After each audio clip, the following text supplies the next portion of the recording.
Ladies and gentlemen, Alex Jones here with a very important Facebook Mentions report on this Saturday evening. As you know, 3 weeks ago, former head of Donald Trump's campaign, his confidant, Roger Stone, was in Austin, Texas. And we interviewed him, and he talked about the secret meeting with the Koch brothers, the $75 million, other meetings coming up, how they plan to broker the convention and steal it from Trump. The media, within 24 hours, called it a conspiracy theory. 2 weeks after that, it was all confirmed. I just talked to him 5 minutes ago, but I was on the road. So I've gotten to a friend's house here working on Saturday, not in the studio. This is on the road, and am bringing you exclusive info on specifically who is funding the anti-Trump violent protest all over the United States, in Ohio, in Chicago, shutting down rallies, people trying to get on stage to attack him, wearing Bernie shirts. And I thought it was so weird they were all wearing Bernie shirts. It's a setup. It's a frame-up. Attack Trump and attack her main enemy, because it looks bad to be doing this type of anti-American garbage. This is a serious, dirty trick. I'm going to call him right now. Again, he's been waiting about 10, 15 minutes till I got off the road. Let's go ahead and call Roger Stone, StoneZone.com, the consummate insider, Breitbart writer. Here we go. Let's see if he answers now. Calling Roger Stone. Yes, Roger. Sorry, just got off the road. Sorry, I'm late. Please give us this breaking info. It's even more amazing than the last data dump you gave us 3 weeks ago. We're on Facebook Mentions. I'm going to hold the phone up so the audio can be picked up, Roger. I think everybody in the country has now heard about these violent protests in Chicago, which are being blamed on supporters of Bernie Sanders. Alex, this is a false flag. These demonstrators are flying under a false banner. They are not Sanders supporters by and large. This is an operation directed by supporters of Hillary Clinton, paid for by George Soros and MoveOn, by David Brock at Media Matters from America, also funded by Soros, and also by the reclusive billionaire Jonathan Lewis. Now, Lewis was identified in the Miami New Times as a mystery man. He inherited roughly $1 billion from his father, Peter Lewis, and they had been the major financiers of the marijuana legalization efforts across the country. Jonathan Lewis, interestingly, withdrew his support of the Democratic National Committee over the immigration bill that he thought was unfair to gays. In any event, this is a Hillary Clinton operation. The idea here, very clearly, is to divide the Sanders economic voters from Trump. In other words, those voters who've lost their jobs because of NAFTA and all of the other globalist international trade deals that have screwed this country, they now realize these votes are potentially, when Sanders is out of the race, Trump votes, and therefore this is an effort to make Trump toxic, to make a Trump vote, to disqualify him, racist, bigot. The whole thing is essentially a hoax. It's a gambit directed, by the way, by Brock. Now, David Brock was once a friend of mine. In fact, was a comrade in the fight for freedom. But he went over the dark side to the Clintons for money. Big money. And this is his little dirty trick. Unfortunately, they have leaks within their operation. My sources are the very best. The entire conflagration in Chicago is a Hillary Clinton operation. And frankly, I can't see Bernie Sanders have anything to do with it. I was about to say, I don't agree with Bernie. I don't agree with Bernie, but I respect him. And this is not his handiwork or the handiwork of his campaign.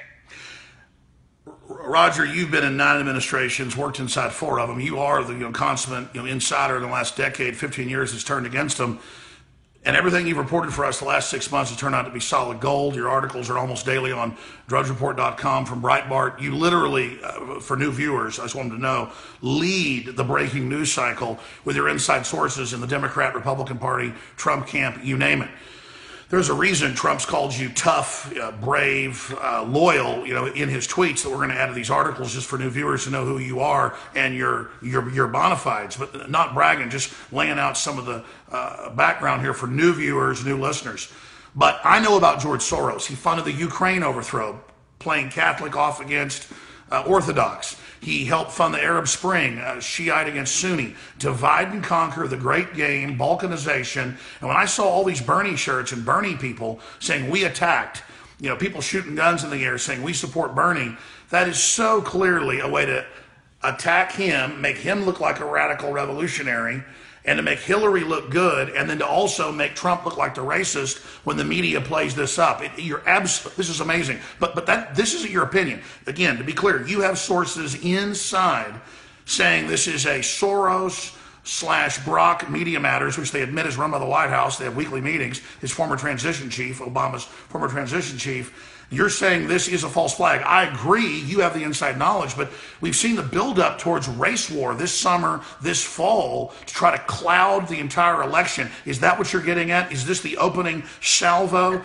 in these attempts?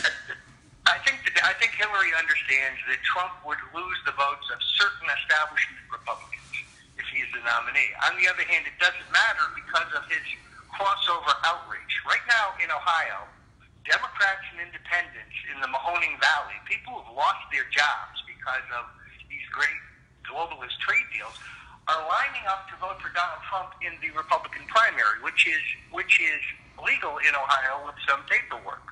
And we saw the same crossover in Michigan. So it has occurred to the Clinton people that Bernie's economic voters, not his hard left voters, you're never going to get them. They'll end up going for Hillary. But Bernie's economic voters, blue-collar folks who have just figured out they've been left out of the New World Order economy, are a right target for Trump. He's already getting a crossover. They are petrified of that. So this little maneuver, this David Brock dirty trick, solves two problems with one stone. It helps knock down Bernie, because after all, his people are involved in violence, and it also disqualifies Trump as a future vote by trying to brand him as a racist or a bigot. The whole thing is it's a kabuki dance. It's all orchestrated, and I think it's vitally important that Trump understand it's not Bernie or the Sanders campaign that's disrupting his rallies. This is a Hillary Clinton operation. I don't just have sources, Alex. I have impeccable sources. Amazing. Again, Roger Stone. We're going to get this video up on Infowars.com. I'm live tomorrow, 4 to 6 p.m. with the Sunday show. I hope you can pop in to the full audience tomorrow to break more of this down. But what other tidbits that your source or sources told you inside their operation? I mean, obviously, folks don't want the specifics. We don't want to expose who the moles are inside these anti-American orders, Mr. Stone. Hillary Clinton personally empowered a certain New York member of Congress to approach the billionaire John Lewis to pay for a portion of this overall program. This is not just Chicago. You're now going to see these phony demonstrators, these ringers, showing up at other Trump events. It's part and parcel of a major effort to try to smear Trump. So that's as much as I'm prepared to say, because I don't want to divulge my sources. That way we can continue to get the inside scoop for your listeners at Infowar.com. All right. Thank you so much, Roger. Appreciate your time and giving us this scoop right after you sent it out on your Twitter. Tell folks about your Twitter and about your website if they want to follow exactly what you're doing in real time. Sure. You can go to Roger J. Stone Jr., Roger Stone Jr. on Twitter. You can go to stonezone.com. And you can, if you want to help us in our ongoing effort to stop the voter theft that is going on against Trump right now, even as we speak, in Ohio, where we are preparing to bring a lawsuit over the format of the Ohio ballot, because we believe it was purposely changed to disadvantage Trump. We are chasing accurate reports of voter irregularities and fraud in Texas, Oklahoma, Kansas, Hawaii, Idaho, and now finally, as I expected, in Florida. The reason this is important is because if a case can be proved of pervasive voter fraud, we reserve the right to challenge the seating of those delegates to the Republican National Convention in front of the Credentials Committee or the entire committee. Meaning, if I can prove that Ted Cruz stole Texas, then we would appeal to the Credentials Committee to unseat his delegates and seat the delegates of Donald J. Trump. Amazing. Well, if anybody thinks that they wouldn't pull something like this, Just look at how Hillary stole Ohio, which they now admit in the news did happen to Sanders. That's been confirmed. You're saying it happened to Trump. The evidence is there. Look at how she stole New Hampshire. He won by 20 points. She still got the delegates, more delegates. And look at Texas with all the anomalies that happened. And now everything you said 3 weeks ago on my show, on a Facebook mentions that Drudge linked to, has now been proven. They're doing a contested convention. They are putting all the Koch money behind it. Wow. Well, Roger, I hope you can come on with us tomorrow. I'm going to go ahead and disconnect here and finish up the Facebook mentions, and I'll call you right back to have a short discussion. Thank you so much for sharing this exclusive. Let me say two things. One, you can go to stopthesteal.org if you want to help. Secondarily, there's skullduggery afoot in both California and now in the Virgin Islands, where delegates are being stolen from Donald Trump. So we're anxious for the help of any patriot who wants to either report voter irregularity if they know about it or send a small contribution. Stopthesteal.org. Absolutely. And some people out there, I've seen the media go, Stone claims they're already stealing Ohio or California. There's early voting. There's absentee folks. They're stealing it. That's why Kasich is so confident. Let me ask you this, because the listeners are asking and they want to know, and then I'll let you go because you're busy. And I need to call you back off air anyways. And I'm doing this low tech right now. So folks, bear with the audio. Turn it up if you're having trouble hearing. That's what that dial's for. I'm not griping. As a few folks are like, it isn't that loud. Well, turn up the audio to 11. But Roger, looking at this, and the things that are happening in the campaign, where are the major players right now? What are the major threats to them trying to unseat Trump when we see what's happening with Kasich, Rubio, what's happening with people like Cruz, and then separately, when that guy tried to rush the stage to attack Trump, he turned to go after the guy himself. What a novel way to respond in this metrosexual male world. People are really excited to see that Trump didn't jump in fear or fall down on the ground or hide behind a Secret Service like so many other globalists do.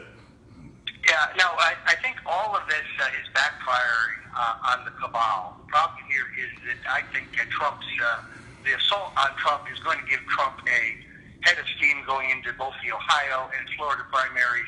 I'm confident of victory in Florida, where there's just a groundswell for Trump, despite the drumbeat of negative ads like nothing I've ever seen. I mean, you cannot turn on the TV, the cable, the radio without getting a negative ad attacking Donald J. Trump, courtesy of the Koch brothers' friends.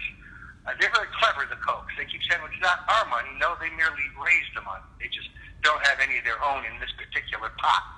And then Ohio is very, very close. Now, John Kasich voted for NAFTA. John Kasich has supported every cockamamie internationalist trade deal this country has ever blundered into. He's a neocon, folks. He's a Bush Republican. And I see that contest is very close. The problem here is if Trump continues winning primaries, but he loses an occasional caucus state to, say, Cruz, as he has in Idaho and a few other states, then it is possible for Trump to get to the convention with short of the 1,237 magic number, in which case they will attempt to euchre this away from Trump in a second ballot. Mitt Romney's at the table. Mitch McConnell's at the table. Paul Ryan is at the table. Marco Rubio, little Marco's at the table. Jeb Bush is at the table. John Kasich is at the table. The U.S. Chamber of Commerce is at the table. They will do anything necessary to steal this nomination from Donald Trump. And the American people are not at the table of the establishment. They have never been so naked and open. Final question, StoneZone.com.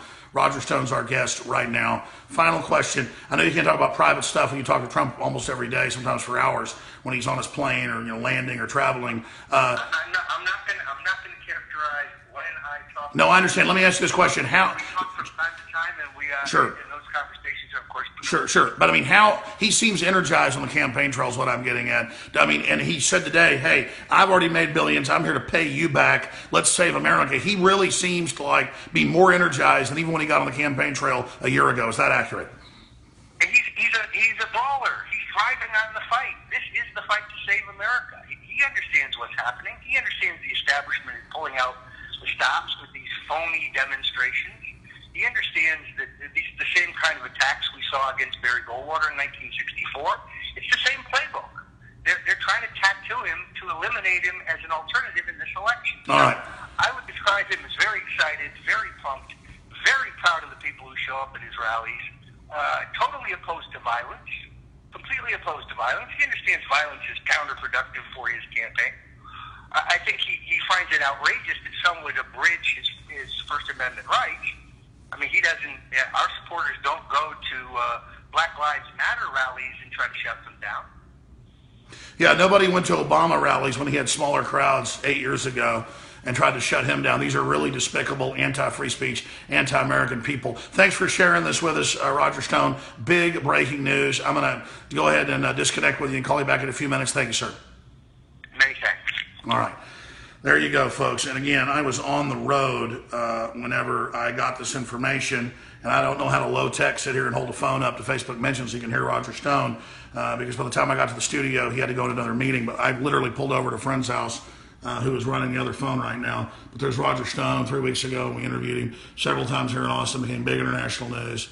And this is low-tech, but it is just as important as that interview. And I think, the headline we're putting out at Infowars.com is that Hillary caught financing anti-Trump rallies and coordinating them. But beyond that, Hillary caught in dirty trick against Trump and Sanders. And of course, Sanders folks aren't going to show up in T-shirts and attack. And I was thinking, Sanders people? They're not. No, this is a whole Hillary deal to burn Trump and Sanders. You can really see it. And it's in Chicagoland where they both basically come from. She's a transplant down there to carpetbagger down there. Nothing wrong with being a carpetbagger. I mean, I'll move up north if I wanted to. I love Northerners. I love Donald Trump. It's just she is a literal carpetbagger. If you come from the north to bring jobs, you're a great guy. If you come down here to take over and oppress the country bumpkins, you're bad, like Hillary, like they do folks up in Chicago. And they're trying to start a race war. It's truly disgusting. And we'll be breaking it all down tomorrow, 4 to 6 p.m. Central, with the Sunday edition. I'm going to call him right back. I'm sure he'll probably be able to come on tomorrow. If not, I'll tape something before. Trump's going to be coming on again soon. On our show as he's done before, and we're just here fighting for the Republic. Some folks in my office a few months ago still didn't like Trump. They all love him now. It's just because you can see it's real. The whole system's against him. This is amazing. In this whole plastic, technotronic, globalist takeover era, whether Trump's good, bad, or indifferent, doesn't matter. He's standing up. The system hates it. It's amazing. Infowars.com/show is where, if you don't have an affiliate in your area, AM, FM, UHF, VHF cable, we're on a lot of TV stations now. If you don't have that, call your station, ask them to pick it up. They can look up the Alex Jones and Infowars Nightly News feeds. But also just tune in to Infowars.com/show. Find all the free iPhone apps, Droid apps, podcasts, video feeds, audio feeds, whatever it is, shoutcast feeds. We've got scores of them. Infowars.com/show, and it's all absolutely free. It's all about fighting the globalist. It's all about defending the Republic and making America free again, great again, healthy again, strong again, and connected to something bigger than just mindless worship of the state again. I'm Alex Jones signing off for this special edition with Roger Stone. I want to thank him. I want to thank folks that are here running the camera for me. I'm going to get back in the car and drive back to meet with my family right now. So again, this is on the road. If folks are complaining about the low-tech nature of it, I'm working 7 days a week. I'll try to do better, though. I'm serious. I've got a serious job, and I'm fully committed. I apologize. The quality wasn't better. I will do better next time.